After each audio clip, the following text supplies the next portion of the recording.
Today, I'm gonna show you how I make our wedding prizes for our wedding games. Thank you pala sa pinakaunang nakaisip nito kasi nakuha ko lang din yung idea na to sa napanood ko sa TikTok. Hindi ko na naipakita kung paano ko print yung labels. Basta nag-layout lang ako sa Canva, tinype ko lang din yung mga nakasulat, tapos pinrint ko siya sa sticker paper para madali lang siyang idikit. Nabili ko lang yung isang pack na red paper bag na ang size niya ay medium. So ilalagay na natin yung pang kitchen package, merong soy sauce and vinegar, tsaka cooking oil.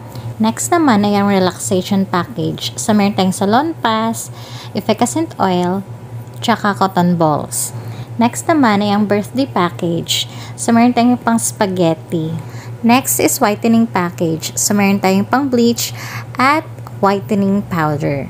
Whitening ng damit. Next is fitness package. So, merong brush, pang kuskus. So, may exercise ka talaga niyan, back and forth. Tsaka mga rugs, pang punas-punas. Dito naman tayo sa hair treatment package. Of course, di mawawalang shampoo at tsaka hair conditioner. Keratin yan. Next naman ay ang self-care package. So, kahit wala ng pandemic, kailangan mong alagaan at ingatan ng sarili mo. Gumamit pa rin ng mask at alcohol pang disinfect. Last but not least ay ang wellness package. So, ito ay pillowcase lamang. Hindi kasali yung pillow. Sobrang laki na nun.